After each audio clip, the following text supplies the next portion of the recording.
Step into a world where imperial grandeur meets serene, natural beauty. This is the Summer Palace, an unparalleled masterpiece of Chinese landscape garden design nestled in the heart of Beijing. But this isn't just a park. It's a living museum, a testament to centuries of history, artistry, and the dramatic story of China's last dynasty. Our journey begins in the 12th century, when the first imperial garden was established on this very ground. Over the centuries, emperors of different dynasties recognized the unique beauty of Kunming Lake and Longevity Hill, adding their own pavilions, bridges, and temples. However, the Summer Palace as we know it today is largely the creation of one man, the Qianlong Emperor of the Qing dynasty. In the mid-18th century, he embarked on a massive project, transforming the area into the Garden of Clear Ripples, a lavish retreat to celebrate his mother's birthday. He gathered the finest craftsmen and architects, modeling sections of the garden after famous scenic spots from across China, effectively bringing the entire empire to his doorstep. Imagine the emperor escaping the summer heat of the Forbidden City, gliding across this vast lake in an ornate dragon boat. He would have admired the 17-arch bridge, its design echoing the Marco Polo Bridge, and marveled at the bronze ox, placed to control the waters and symbolize the empire's enduring strength. The entire landscape was meticulously planned according to the principles of feng shui, balancing mountains and water, architecture and nature, to create a harmonious and spiritually uplifting environment. But the tranquility of the Garden of Clear Ripples was shattered in 1860 during the Second Opium War. Anglo-French forces invaded Beijing, looting and burning the palace to the ground. It was a devastating blow, a moment of profound national humiliation. For nearly 3 decades, the garden lay in ruins, a painful scar on the landscape.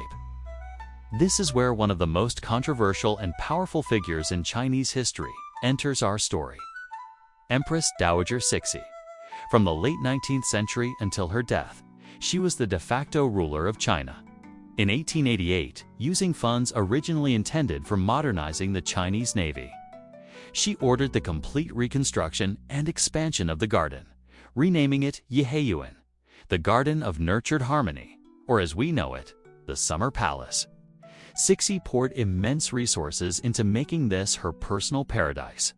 She would spend her summers here, governing the vast Qing Empire from its opulent halls.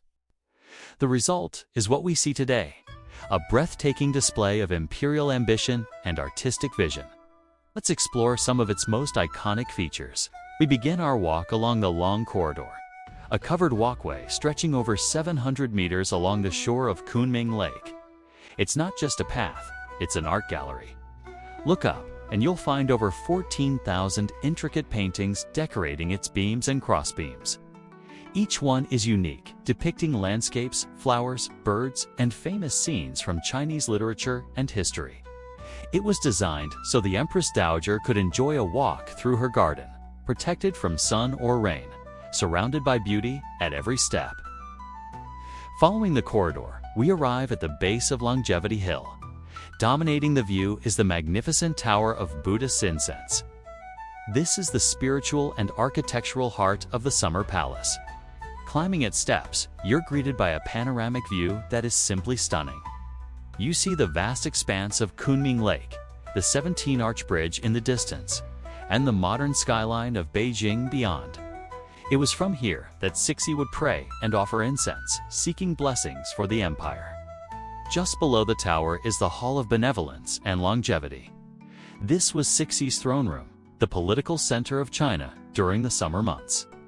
Here, she held court, met with officials, and made decisions that shaped the fate of millions.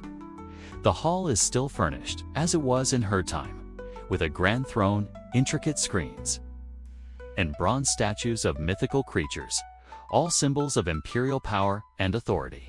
But the Summer Palace wasn't all politics and ceremony. It was also a place of leisure and entertainment. Let's head to the Marble Boat, one of the most famous and curious structures here. This unique boat is actually a 2-story pavilion made of stone, designed to look like a paddle steamer. Cixi would often dine here, enjoying the cool breeze from the lake.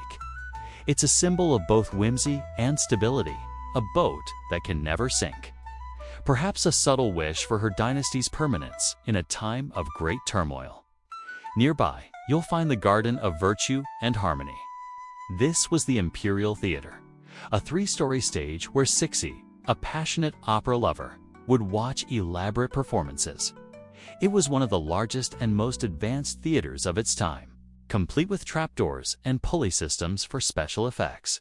The Empress would sit in the opposite hall, enjoying hours of entertainment with her court. As we wander further, we discover that the Summer Palace is a world of contrasts. There are grand, imposing halls that speak of absolute power, but there are also quiet, intimate courtyards and winding paths that invite peaceful contemplation. Every bridge, every willow tree, and every rock formation has been placed with intention, creating a series of perfectly composed scenes that change with every step you take. The garden's design is a masterclass in the art of borrowed scenery. The architects cleverly incorporated the distant western hills and the Jade Spring Pagoda into the garden's views, making the landscape feel even more expansive and majestic than it already is. The story of the Summer Palace is the story of China itself in the late 19th and early 20th centuries. It represents the height of traditional Chinese art and culture, a final, glorious flourishing before the fall of the imperial system. It's a place of breathtaking beauty, but also one born from controversy and turmoil. It witnessed the power of the Qianlong Emperor, the destruction by foreign armies, and the iron-willed ambition of Empress Dowager Cixi. In 1998, UNESCO declared the Summer Palace a World Heritage Site, recognizing it as a masterpiece of Chinese landscape garden design. Today, millions of visitors from all over the world walk these same paths, cross these same bridges, and marvel at the same views that once captivated emperors and empresses. As the sun sets over Kunming Lake, casting a golden glow on the pavilions and the 17-arch bridge, the Summer Palace reveals its timeless magic. It's more than just a collection of beautiful buildings and gardens. It is a portal to another era, a place where history whispers on the breeze, and the legacy of a fallen empire continues to inspire awe and wonder.